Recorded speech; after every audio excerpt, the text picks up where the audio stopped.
Bismillahirrahmanirrahim. Assalamualaikum warahmatullahi wabarakatuh. Alhamdulillah.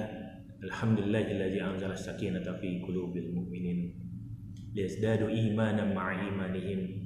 Asyhadu an la ilaha illallah wahdahu la syarikalah wa asyhadu anna Muhammadan abduhu wa rasuluhu la nabiyya ba'da.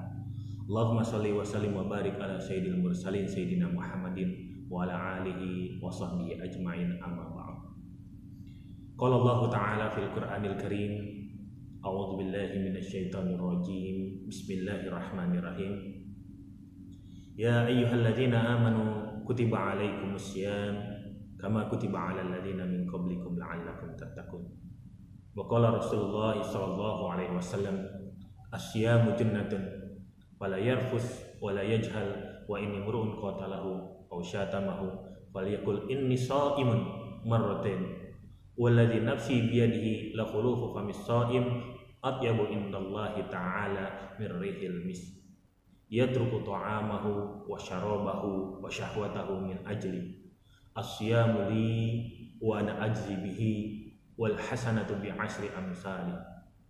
Sadaqallahul azim wa sadaqa rasuluhun nabiyul karim wa nahnu ala zalika minasyahidin wa syakirin walhamdulillahi rabbil alamin.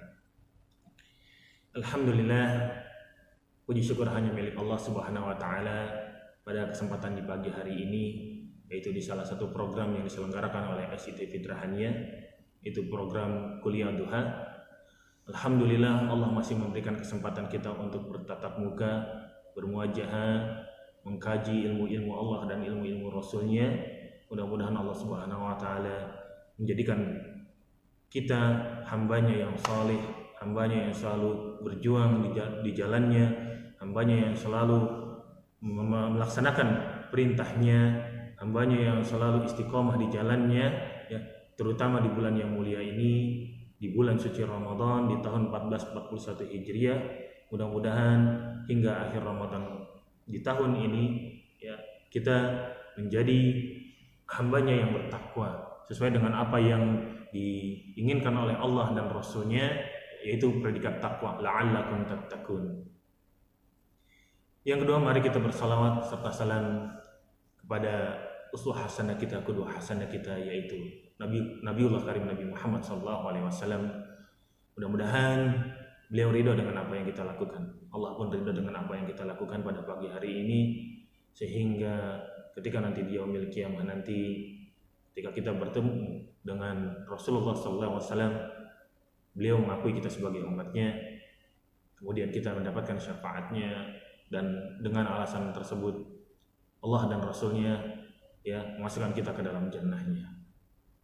Baik hadirin yang dimuliakan oleh Allah Subhanahu wa taala, sebagaimana di awal tadi saya telah membacakan salah satu hadis yang disampaikan oleh Rasulullah SAW yang diriwayatkan oleh Imam Bukhari, yaitu asyamu junnatun wala yarfus wala yajhal wa inni mru'un qatalahu aw syatamahu falyakul inni shaimun marratain walladzi nafsi biyadihi la khulufu famis shaim atyabu indallahi ta'ala min rihil mis yatruku ta'amahu wa syarabahu wa syahwatahu min ajli asyamu li wa ana ajzi bihi wal hasanatu bi asyri amsalihi. Artinya adalah Rasulullah SAW bersabda, puasa adalah benteng penghalang, maka janganlah ia berucap dengan kalimat buruk, mencaci dan menghina. Jika ada yang mengganggunya atau mengumpatnya, katakanlah aku puasa, aku puasa. Demi Allah yang diriku dalam genggamannya, sungguh aroma tidak sedap di mulut orang yang berpuasa lebih harum di sisi Allah Subhanahu wa taala daripada wangi misik. Karena ia meninggalkan makanannya, minumannya, dan syahwatnya karena aku, Allah Subhanahu wa taala. Puasa adalah untukku dan aku membalasnya, dan setiap pahala dibalas 10 kali lipat darinya. Baik hadirin yang dirahmati oleh Allah Subhanahu wa taala, mari kita bersama-sama membahas terkait dengan hadis yang disampaikan oleh Rasulullah SAW yang diriwayatkan oleh Imam Bukhari tentang puasa adalah benteng, ya, benteng bagi diri kita, ya, yang mana membentengi diri kita dari hal-hal yang tidak kita inginkan, dari hal-hal yang tidak diinginkan oleh Allah dan Rasulnya, sehingga jika kita seandainya melakukan hal yang tidak diinginkan, itu dapat merugikan diri kita sendiri baik di dunia maupun di akhirat. Yang pertama, wala yarfus wala yajhal. Maka janganlah ia berucap dengan kalimat buruk, mencaci dan menghina. Maksudnya di sini apa? Ketika kita memang sedang berpuasa, bagi orang-orang yang sedang berpuasa, baik itu puasa Ramadan ataupun puasa di luar bulan Ramadan yang sesuai dengan syar'i, yang dianjurkan oleh syariat agama, yang dianjurkan oleh Allah dan Rasulnya, barang siapa yang berpuasa maka janganlah ia melakukan sesuatu hal yang buruk, mengucapkan hal-hal yang buruk, mencaci orang lain, menghina orang lain, baik itu sama manusia itu sendiri ataupun dengan makhluk lainnya. Ini adalah hal-hal yang dilarang oleh Allah dan Rasulnya, supaya apa? Kita tidak menodai daripada ibadah puasa kita. Wala yarfus wala yajhal. Kemudian yang kedua, wa inni mur'un qatalahu aw syatamahu falyakul inni sha'imun marratain. Jika seandainya ada orang yang mengganggu kita ketika keadaan kita sedang dalam keadaan berpuasa, baik itu mengganggu kita, baik itu menghina kita, baik itu mengumpat kita, baik itu ngeledek kita, ngatain kita dan lain sebagainya, bahkan sampai mengajak kita berkelahi, maka katakan kepada mereka bahwa kita sedang berpuasa. Bahkan Rasulullah SAW menekankan ini marratain, 2 kali, aku berpuasa. Kenapa? Kita sampaikan, yaitu untuk mengingatkan diri kita sendiri bahwa ketika kita dalam keadaan berpuasa, maka kita harus menahan diri kita dari hawa nafsu kita, membentengi diri kita dari hal-hal yang tidak kita inginkan sehingga membatalkan puasa kita, merugikan diri kita sendiri, dan juga untuk memberikan pengertian kepada orang lain. Seandainya jika sesuatu hal yang tidak kita inginkan terjadi, hingga membahayakan nyawa kita, itu adalah lain hal, pengecualian. Maka wajib hukumnya bagi kita untuk menyelamatkan diri kita, menyelamatkan nyawa kita.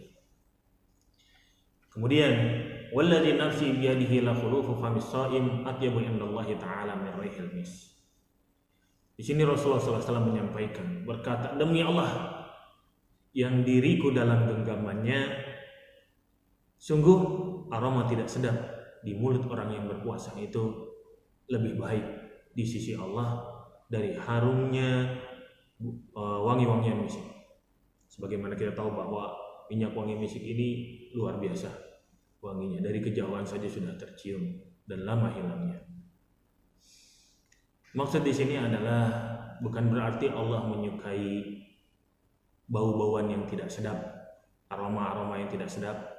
Salah satunya yaitu aroma bau mulut dari orang yang tidak berpuasa. Bukan di sini maksudnya bukan seperti itu. Melainkan Allah di sini melihat hal yang lain, yaitu berbentuk pengorbanan yang dilakukan oleh orang yang berpuasa hanya untuk Allah Subhanahu wa taala. Hal ini dijelaskan pada hadis selanjutnya. Yatruku ta'amahu wa syarabahu wa syahwatahu min ajli. Ini adalah jawaban, alasan kenapa Allah menyukai aroma bau mulut dari orang yang berpuasa, dan itu lebih baik daripada aroma wangi-wangian dari minyak misik. Yatruku ta'amahu, karena kenapa? Alasannya yaitu orang-orang yang berpuasa rela menahan laparnya, rela menahan dahaganya dari hausnya ketika mereka berpuasa, dan rela untuk menahan syahwatnya untuk melakukan sesuatu. Demi siapa itu semuanya? Demi Allah, hanya untuk Allah, hanya untuk menjalankan perintahnya, hanya untuk mendapatkan ridhonya, hanya agar puasanya diterima di sisi Allah Subhanahu wa taala. Inilah adalah hal yang paling indah. Allah memberikan ganjaran kepada orang-orang yang beriman, orang yang melakukan berpuasa dengan sebenar-benarnya, dengan sebaik-baiknya, sehingga puasanya diterima oleh Allah Subhanahu wa taala. Maka bau mulut dari orang yang berpuasa itu lebih baik, aromanya, harumnya di sisi Allah, daripada minyak wangi misik. Kemudian asyamu li wa ana ajzibihi. Di sini jelaskan juga bahwa puasa itu adalah untukku, untuk Allah, dan akulah Allah lah yang hanya membalas pahalanya, bukan yang lain, bukan malaikat dan yang lain sebagainya. Sebagaimana dijelaskan di dalam hadits qudsi, disebutkan bahwa yang diriwayatkan oleh Imam Bukhari dan Imam Muslim, di Bukhari yaitu di nomor 5927 dan Muslim nomor 1151, disebutkan bahwa Rasulullah SAW pernah menyampaikan, kullu amali bani Adam lahu illa shauma fa innahu li wa ana azzi. Artinya, setiap amalan manusia adalah untuknya, kecuali amalan puasa itu untuk Allah dan Dia yang nanti akan membalasnya. Jadi, setiap amalan yang kita lakukan dalam bentuk ibadah kepada Allah Subhanahu wa taala itu kembalinya kepada diri kita masing-masing.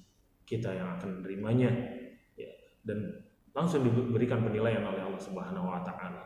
Akan tetapi puasa hanya untuk Allah Subhanahu wa taala. Allah yang akan menilainya langsung. Kemudian pada hadis riwayat Bukhari nomor 3257, Rasulullah SAW bersabda, An Sahli bin As'ad radhiyallahu anhu anin Nabi sallallahu alaihi wasallam qala fil jannati samaniyatu abwab fiha babun yusamma Rayyan la yadkhuluhu illa as-shaimun. Dari Sahal bin Sa'ad radhiyallahu anhu dari Nabi sallallahu alaihi wasallam, beliau bersabda, surga memiliki 8 buah pintu. Di antara pintu tersebut ada yang dinamakan pintu Rayyan, yang hanya dimasuki oleh orang-orang yang berpuasa. Subhanallah, Allah memberikan keistimewaan kepada orang-orang yang berpuasa dengan memberikan satu buah pintu, ya, dengan memberikan satu buah pintu yang bernama Ar-Rayyan khusus bagi mereka yang berpuasa.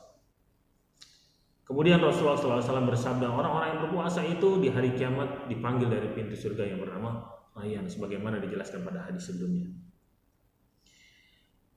Ahlus siyam du'iya min babir Rayyan wa ahlus salah du'iya min babis salah wa ahlus sadaqah du'iya min babis sadaqah. Orang-orang yang berpuasa akan dipanggil dari pintu gerbang yang bernama Rayyan. Sedangkan orang-orang yang melaksanakan salat, mengerjakan salat, maka mereka dipanggil dari pintu gerbang salat. Dan orang-orang yang bersedekah akan dipanggil dari pintu gerbang surga yang bernama pintu sedekah. Hadis ini diriwayatkan oleh Imam Bukhari. Kemudian yang diriwayatkan lagi oleh Imam Bukhari di hadis yang lain, ketika para penduduk surga telah masuk ke dalam surga dengan kenikmatan yang belum pernah mereka lihat, sebagaimana disampaikan oleh Rasulullah SAW, "Mala 'ainun ra'at wa la uzunun sami'at wa la khatara 'ala qalbi bashar." Sesuatu yang belum pernah terlihat oleh mata, yang belum pernah terdengar oleh telinga, dan belum pernah terlintas dalam pemikiran manusia. Inilah kenikmatan yang Allah berikan berupa surga. Ketika nanti kita memasuki surga, sebagaimana Allah telah menjelaskan di dalam Al-Qur'annya, sebagaimana Rasulullah SAW menjelaskan di dalam hadisnya terkait dengan gambaran-gambaran surga. Tetapi ketika kita memasuki, ya, surga Allah nanti, ya, kita akan berkata, "Mala 'ainun ra'at wa la udhunun sami'at wa la khatara 'ala qalbil bashar." Sesuatu yang belum pernah kita lihat di dunia, belum terlihat oleh mata kita, belum pernah terdengar oleh telinga kita, dan belum pernah terlintas dalam pemikiran kita. Ketika di dunia, luar biasa. Subhanallah, inilah ganjaran bagi orang-orang yang berpuasa ketika mereka membentengi diri mereka dari hal-hal yang tidak diinginkan oleh Allah Subhanahu wa taala, sehingga puasa mereka diterima dan ganjarannya adalah surga. Demikianlah, ya, kuliah duha pada kali ini. Semoga bermanfaat. Mudah-mudahan kita bisa meningkatkan kualitas ibadah kita hingga akhir Ramadan kali ini. Semoga amal ibadah kita Allah terima di sisinya, Allah lipat gandakan ganjarannya, sehingga juga nanti di yaumil mizan amal kebaikan kita lebih berat daripada amal keburukan kita. Usikum wa nafsi bittaqullah faqad fazal muttaqun. Wallahu a'lam bishawab. Assalamualaikum warahmatullahi wabarakatuh.